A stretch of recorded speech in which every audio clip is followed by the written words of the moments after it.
from Jennifer this morning. She's like, hey, just wanted to give you a heads up. I'm going to be bringing up your sermon at our discipleship meeting tonight. Oh, okay. Yeah, I still don't know if I want to go to this meeting. Like, I don't know. I feel... I'm super frustrated with the committee right now because they all keep saying, we want to do stuff, and then we talk about stuff, and then, like, all right, who's going to lead this? And no one says anything. Like, yeah. Why aren't we doing stuff? Who will do it?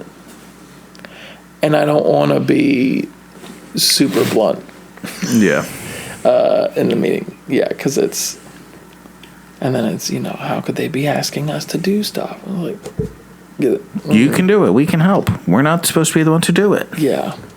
At least not all of it. Anyway, so we'll be...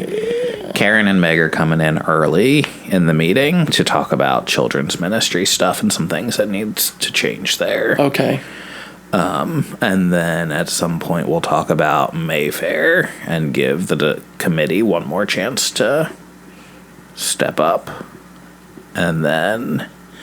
We'll be talking, I guess, about what this idea of a forge means for us. I thought when you announced, like, helping out with Mayfair, that's because we had a person. I was like, I didn't think we had a person. No. But we still don't even have any volunteers either.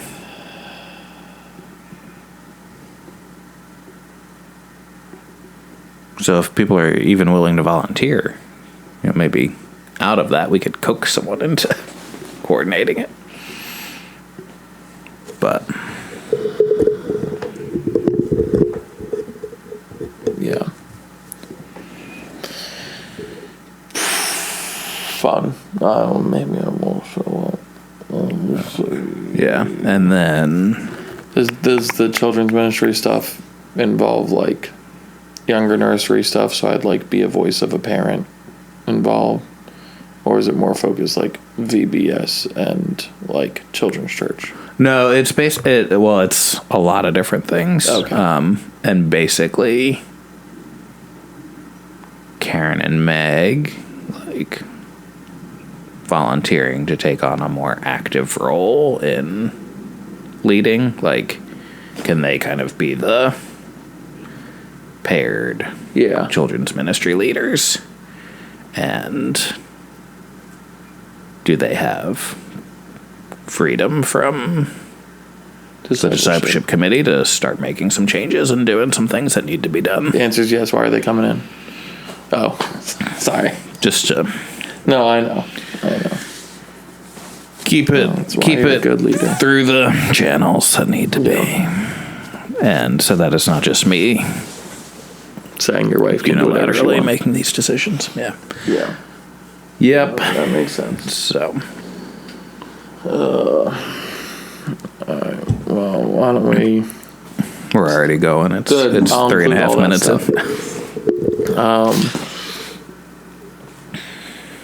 I'm not going to bring up Mayfair on the podcast. That's not going to go great.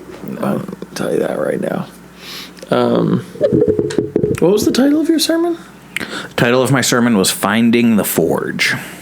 Oh, yeah. So and I never actually brought it back around to, like... I probably should have at the end of the sermon. That's why we have the podcast. Yeah. Right, this is the coming back around. There it is. Yeah, no. We're looking for the forge that doesn't exist in Israel. Finding the forge. We had words or phrases different years that you'd shared. Yep. One of them being rest in 2022. Mm-hmm. When did your family go on vacation? 23 or 24? The long vacation was 23. 23. Yeah.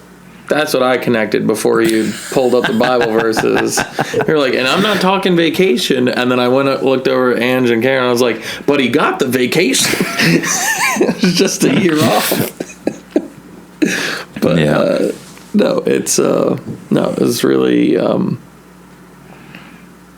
think it was a good lead up into kind of the weight of it, and so I'm curious because we talked last week about the difference of like one-off sermons and the preparation for that. So was the concept of forging the like impetus of where you were starting, or was there something else and then you connected it back to the forging?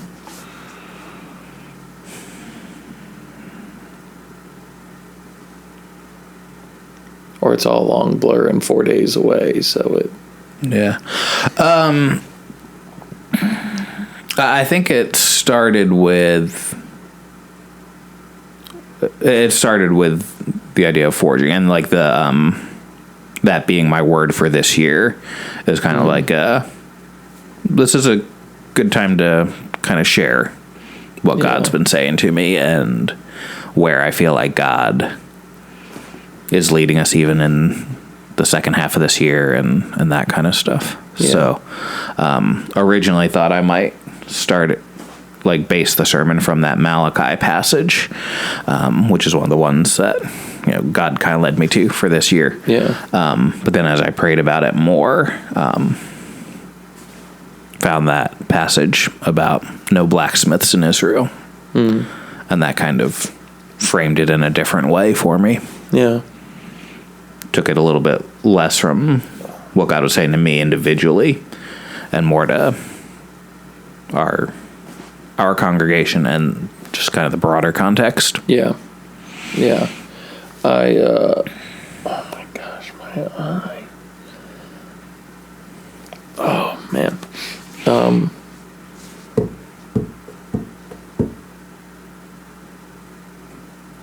You talked a lot, obviously, because of forging, about blacksmithing and like the processes of all of those things. Did you just YouTube how is forging done? Or how did you learn more about that world that you weren't as familiar with? Yeah, a little bit of research. I was reminded at some point towards the end of last year, somebody else that I kind of follow and listen to was talking about some of these things, and kind of planted a bit of a seed for me. And so, yeah, and some of it was just random knowledge that had accumulated in my brain at some point, and just pulling those things together. Yeah. So I didn't do a super deep dive in blacksmithing, though. Yeah. And as you're going through and sharing, I guess we'll start with movies, because that's been a theme lately. With Lord of the Rings. I referenced the books. Well, guess what happens in the movies? Most of what happens in the books. It's true. So, I'll probably cut this out, but the line where I think it's Sam that says, this is the farthest I've ever been from the Shire. The Shire, right? Yeah. So there's a cut on YouTube where every time Sam takes a step, it replays that clip. And it's I don't know how many 9-hour version of just the Fellowship of the Ring. That's funny. But it's just people got so much time on their hands. I can't, but I love the Lord. And it really, I think that really helped me better connect and understand the unity within diversity of a community. Because when you're talking different creatures, it makes more bold differentiations than maybe even different ethnicities, let alone different social groups or socioeconomic groups or different education levels. But when you have completely different looking creatures coming together for the one mission, that was really helpful as we look out into our pews, and we are not a monolith of people. Right. We're not just carbon copies of the Collingswood Methodist Christian or whatever you'd want to title it. And so how do you, because I think when we how can we be, it actually connects to what we talked about last week with Alpha and stuff like that, and being prepared for potential dynamic shifts within the congregation. How do you think we can prepare for that as individuals within this church?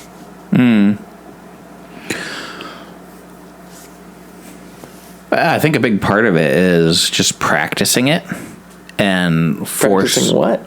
Practicing diversity and leaning into it. And so that was like a big part of why for Sunday school last year we chose to have one big Sunday school for everyone except the kids, right, where we would come together and we'd have a little lesson, and then literally we'd just number off however many groups we were going to have that week. And so you ended up with teenagers and young adults and middle-aged adults and older adults all talking in one small group about the concepts.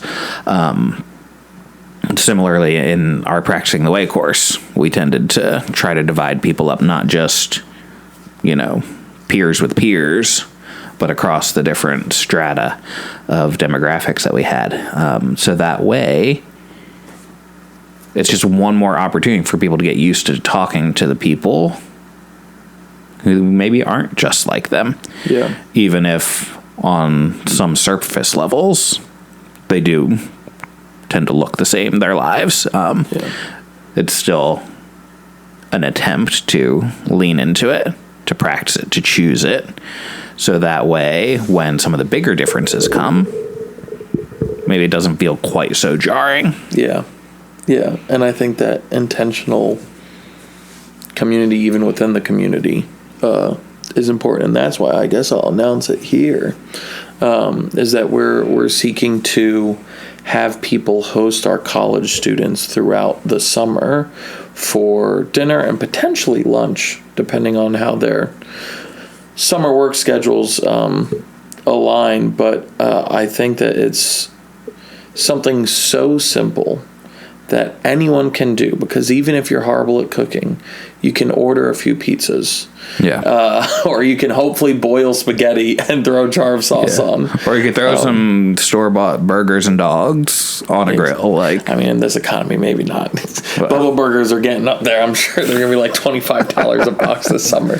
But, it's something where our college students seem to want a place to gather. And to have the body as a whole welcome them in and not have them feel like segregated out to like, you do the young people stuff and we'll be the old people stuff, and when you'd like us to support through prayers and financially, we'll come alongside you. But I think to be one body together and intentionally like in the home and making it personal is so important. And so if anyone listening would like to host our college students at some point this summer, I will. So you're looking for people to host them for dinner every night of the summer? If that'll get me free food, I'm not opposed to it. Right now, the goal is to have a weekly meeting. Okay. And if I'm in the country or in town, I will be joining our college kids, so they're not all strangers. I can make the connections and maybe even help stimulate the conversation a little bit with people. But then also they're simple. We get a board game, a movie, whatever it might be, and just a time to be with one another. Cornhole in the backyard, or bocce ball. Yeah, I love bocce ball. It's simple. Anyone any age can play.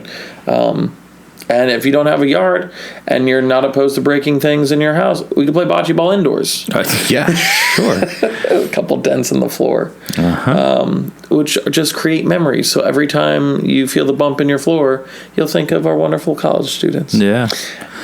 Growing up, my grandparents would have a Memorial Day picnic, a 4th of July picnic, and a Labor Day picnic just about every year. Yeah. And there'd be extended family and extended family friends and all that kind of stuff that would come. And every time, it seemed like every time after dinner, it eventually led to a bocce ball game. Really? Where we would just kind of like throw the little white ball and just keep going with it. And we'd just go around their house. Yeah. So like all the time. The nostalgia. Yeah. My aunt and uncle are super into it. And, it's one of like the two games my uncle will play, that and Codenames. There you go. And Crokinole? Is that what it's called? I don't know that one. Like the Canadian game, it's like wooden board and there's little pegs and you're like flicking the little, they look like checker discs and you're trying to get them as close to the center. Oh, that's a fun one. The only Canadian game I know is curling. Don't be racist. Okay. Oh, I thought you were going to say like moose tipping or something. It's like for our Canadian audience, I don't want to get in trouble. But yeah, so it's... I'll find something in the show notes to connect people. It's again simple, fun.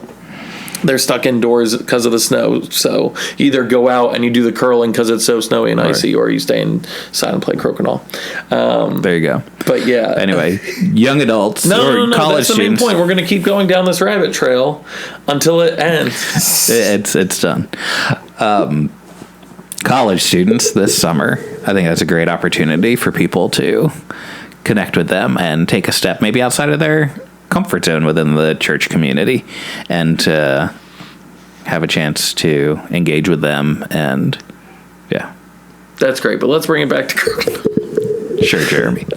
You're the one editing this podcast. But yes, so that's the goal, to keep them. Yeah, you already said all that stuff. Yep. Back to my sermon, which is really the most important thing of the week. Yeah, right? Let's get back to Scott. We talked too much about the next generation and, part of our church. Let's get back to Scott, the Scott Show. We might change this episode title to that. Oh, there we go. Oh, wait, I have that power. I definitely can. I'll change it after you do it. What was that? I'll change it after you do it. Okay. Because it has to be the Scott Show. He's even in control of the title of the Scott Show. All right. But yeah, so you go back to your forging and right. Yada yada. What was the anvil and what was the hammer? Explain the parts. You had the heat, the right. water, the hammer, and the anvil. Yeah, and the blacksmith. And the blacksmith. God. Yes. So in that analogy, blacksmith is God. The heat of the forge, the furnace, I did learn the difference between a forge and a furnace, that a forge is more open. A furnace closes in order to get higher, hotter temperatures, like if you were actually trying to purify. Yeah. So, but the fire is kind of like the experiences we face in life. Like, I know most people have been through stuff and they're going through stuff, and it's just kind of that heat that comes from living in this world. About the mountaintops, the peaks, the greatest experiences. Well, no, I'm talking more about the hard things of life and the fire, the sufferings of life. And so that's the fire. The water, kind of compared to just the church itself being a place where people could come and experience a bit of relief from those fires. Sadly, I think a lot of times the church has contributed to some of those fires in people's lives, rather than being a place of relief and strengthening. That's why they call them fire brimstone. Yeah. Yeah. So, but yeah, that water where the metal gets cooled, either in the tempering phase or in the just kind of the fixing of the shape. And then talked about the hammer kind of being biblical truth and the practices, the things that God uses to intentionally, that we engage in intentionally, that God uses to shape us and mold us. And I think it's important to remember that those are things that even though we engage them, they're still in God's hands. They're how God works in our lives. It's not what we're accomplishing. It's what he's doing. And then said the anvil is kind of the small intentional community that becomes kind of the place where those hammer blows are actually made more effective in our shaping, because that's where we're working out what God's doing in our lives. Yeah, I think what was harder for me as you're going through that is like I joked fire brimstone, but like, our logo currently still has a flame behind the cross. Right. So like so used to like the representation of like the Holy Spirit with fire and God's refining fire. Yep. And then also like water, the living water and all of these things. So like trying to shift and get on to the imagery and what you are proposing. One of the things you had mentioned is God like stoking the fire and maybe increasing some of the pain and suffering within this world in order to what? Yeah, in order to bring us to the point where he can do what he needs to do in us, right? In blacksmithing, if the blacksmith isn't able to shape the metal into what he wants to, he'll stoke the fire and make it hotter so that the metal gets softer and it gets more pliable, and he can do what he needs to do with it. And I think God works in our lives that way. Not that he's necessarily causing all of the things that happen, especially the things that happen as a result of sin. But I think sometimes he'll take those things and kind of turn up the heat so that way it drives us to him. It's like C.S. Lewis talks about pain being the megaphone that God uses to speak to us. Or if you look at scripture, there are some drastic things that happen, like the exile. That was painful for the people of Israel. And it was painful for the people of Israel, and they saw it as a very negative thing. They saw it as punishment, and it was, because they had failed to live according to the way they knew God had called them into being. And so God used a very painful experience to reorient them to what he wanted to do. And not even that. So going with the youth kids, we've been studying through overarching story of scripture, and we're in the exile of Babylon, reading about Daniel and all that kind of stuff. But even just this morning, I was watching one of my professors, and someone asked the question about like the diaspora, because we're talking about world missions and migration, and how migration was necessary for Christianity to spread and get to all over the world, and all this awesome information he was providing. But one of the questions someone asked was like, we were talking about the diaspora of like after the temple was destroyed in what, AD? 70. Yeah, 70 AD. And that diaspora, but they were asking about the effect of the one by the Babylonians and how that affected Christianity. Sure. And hugely. Yeah, so he I don't even say argues. He makes the point that when we read Acts and we read all of these new people that are leading in the faith and where they're from places that the Jews went to because of the diaspora, and they were able to then take the gospel out to that place. So it says that the diaspora, because of the Babylonians, ends up creating like the trails that the disciples after Jesus and in Acts spread out to and are able to follow to then go and preach to. They say go and preach. Certain ones were preaching first to the Jews. Well, that's because the Jews weren't all right there, right in Jerusalem and in that area. They had gone out because of the diaspora, and so God was able to use even something that was a punishment for the people that weren't walking with him to then prepare the way for the gospel to spread out into the world. Yeah. And then similarly, even in Acts, it talks about like the persecution that got stirred up in Jerusalem against the Christians. And that was what spread them out to places like Antioch and Damascus. And so Paul was going to Damascus to arrest Christians who had fled there from Jerusalem because of his persecution and others like him. Yeah, no, it's amazing to see God using all of these things. And, people that are living it aren't seeing hundreds of years into the future and how this thing that for them is the worst thing to happen in their generation. Yeah. And yet God is able to use it and redeem it for his glory. Yeah. Yeah, one of the early church fathers coined the phrase that said, the blood of the martyrs is the seed of the church. It's often been through those times of persecution and suffering that God has brought the greatest moments of church growth and spiritual development. Yeah. And that's what we're seeing now. Yeah.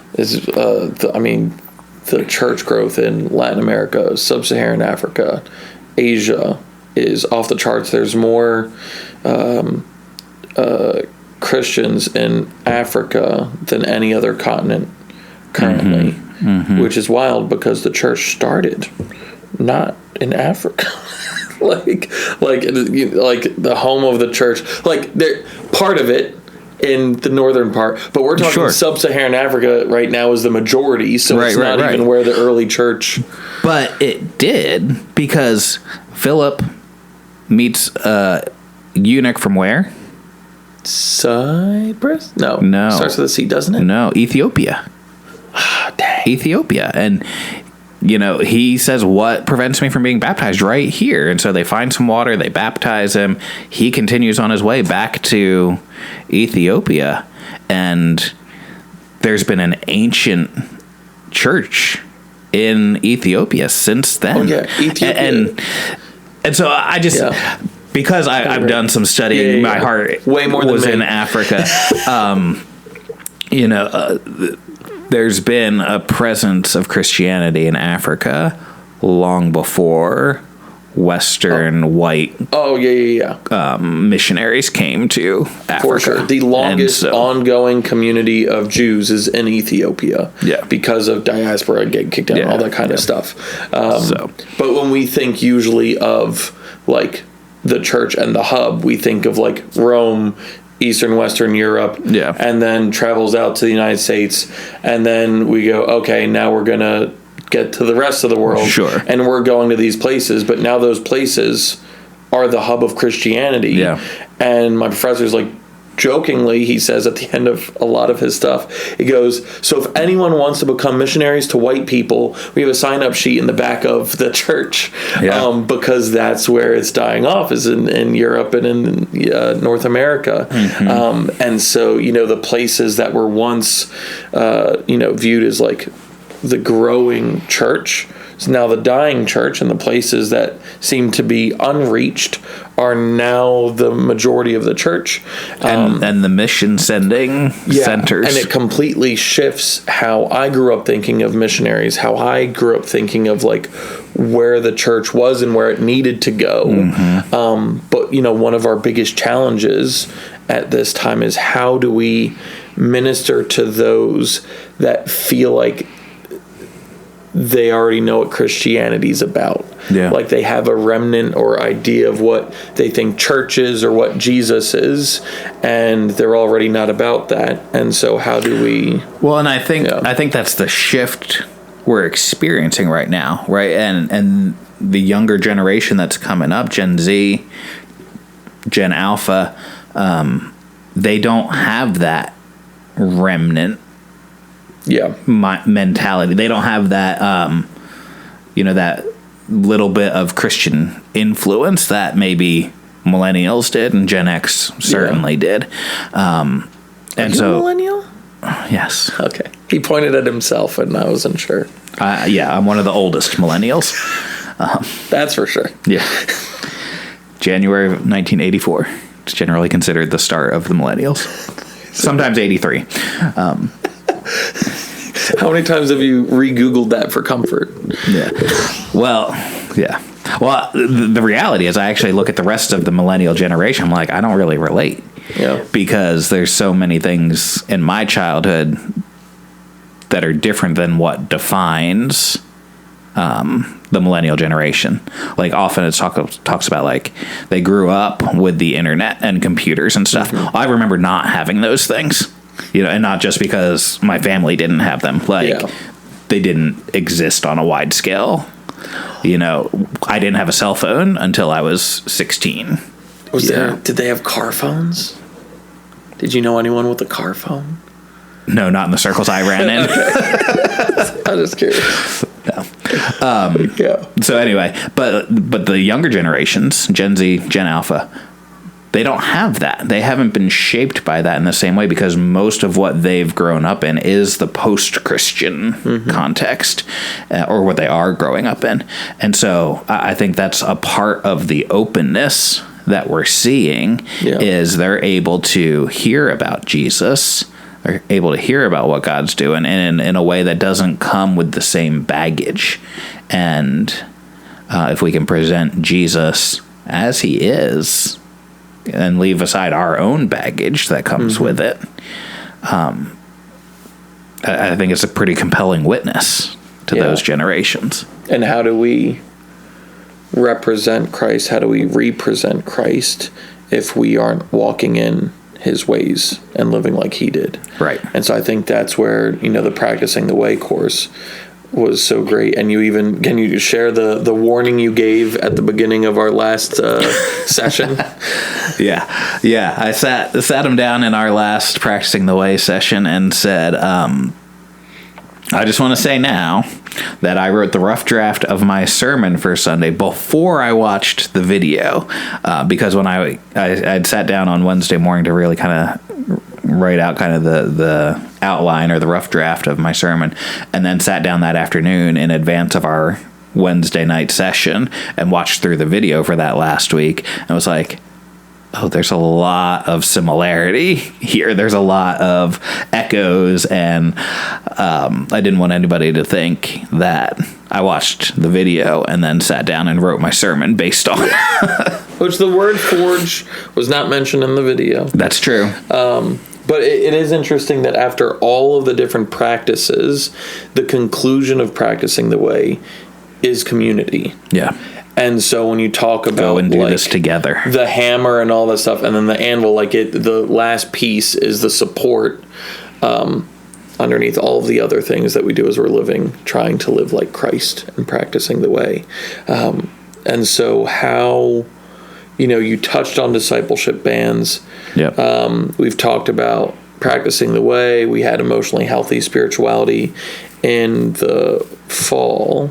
Mm-hmm. And we will have it again in the fall for people who didn't get a chance to get into it. Is for those that curiosity is piqued, or they've done one piece of any of this or multiple pieces, as a congregation, what can we look forward to by the end of this year? What are some things that are going to be available and talked about? So emotionally healthy spirituality is going to be a part of that for sure. We're going to run another session of that in the fall, because there's a second half to that called emotionally healthy relationships that I'd love to get to, because I think a lot of us have experienced brokenness in relationships, and a lot of that pain comes through relationships, but so then does a lot of the healing that needs to take place come through relationship. So I want to get to that point, but I think we need to broaden our base of people who have been through the emotional healthy spirituality class before we get to the relational side of it. So that EHS class will be happening in the fall. At some point, we're going to have a workshop based around these discipleship bands to kind of give people an overview, kind of work through some of the stuff much more depth than I was able to in just kind of passing over the questions. And but I wanted to just plant that seed so that way we could get there a little later, because I do think that these discipleship bands are a key part of what God wants to do in us. And there are other models people could use. I lean towards these discipleship bands because I've seen the fruit of it in my own life, and in the lives of others. And in the lives of others, for sure. And so it's not that I think that they're the only way God can meet this need, but I do think they're a great option for us. And so they're, kind of mentioned it, like they're different than just a Bible study at church. They're different than your Sunday school class. It's different than even what a life group often becomes, although a life group might have some of those aspects in it, where you are in closer relationship. But I do think we need those 2 or 3 or 4 people who we choose to be that vulnerable and intimate with, as we work out what God's doing in our lives, because reflecting week by week to be able to share with that group helps you not miss what God's doing, right? When we're walking with God day by day, it's just like watching our kids grow. We don't always see the little changes that are happening day by day, and then somebody who hasn't seen them in 6 months bumps into you and they're like, "Oh my gosh, you're getting so big. How old are you now?" And I think the same can happen in our spiritual lives. We don't necessarily notice the changes that are happening day by day in the way he's growing us. But these weekly check-ins help us to notice those things, and they help us to see where he's moving and where we can cooperate with him even more, to make ourselves available to what he wants to do. Yeah. And more urgently, you called the church into prayer and fasting. Could you give a little rundown for that in the more immediate? Yeah, so starting tomorrow, Thursday, what's the date for Thursday? May something. May 8th. Starting tomorrow, Thursday, May 8th. I'm just inviting our congregation and anyone else who cares to, for that matter, into a time of prayer and fasting, asking people to skip lunch that day, to fast from lunch that day, and devote that time to prayer for the legal situation that our church is in with our annual conference in the denomination, leading up to 2 weeks from tomorrow, will be some depositions that are happening in that legal case. And so we want to make sure we're covering that process in prayer, and the representative from our church here in Collingswood in prayer. And so, yeah, for the next 3 Thursdays, not a long time, 3 weeks, asking people to pray and fast for that lunch hour each of those Thursdays. Yeah. Who gets an hour for lunch? Lunch hour metaphorically. Basically, I'm asking people that they can eat breakfast, skip lunch, I'm also and very have fast dinner. eater, so Yeah. the cooking time is what takes up my... No, for sure. But yeah. Yeah, so when I say the lunch hour, I know. I'll I take mean out more my broad. distraction. Yeah, thanks. I'll fix all the mistakes I made. And so, yeah, we'd love to have people join, and I think there's so many things that fasting does in us, but one of them is it makes us more open to hearing what God is saying, so that we can respond to that. And so it's not... I was listening to a podcast, and we need to put that in the show notes. I think one of the best teachings I've ever heard on fasting, I was listening to it just last week. And so, but he said, fasting isn't a hunger strike before God, where we're trying to get his attention so he'll do what we want him to do. It's far more about opening ourselves up to what God is doing, what he is saying. And when we choose to abstain from food, it makes us that much more available to God. So we'll put that in the show notes for sure.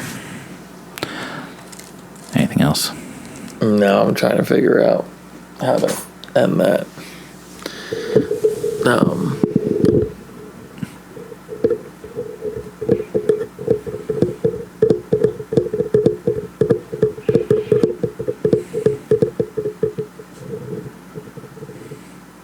Just something like, and maybe you kind of like already said that, but I'll just, something of like, so I hope you join us for the next however many Thursdays, and we'll see you next week. Yeah. Oh, you want me to say that? Yeah. Yeah, so I hope you'll join us in that fast over the next 3 weeks. Give yourselves a prayer over this situation, and we'll see you next week for the conversation. Oh, I'm preaching. Mm-hmm.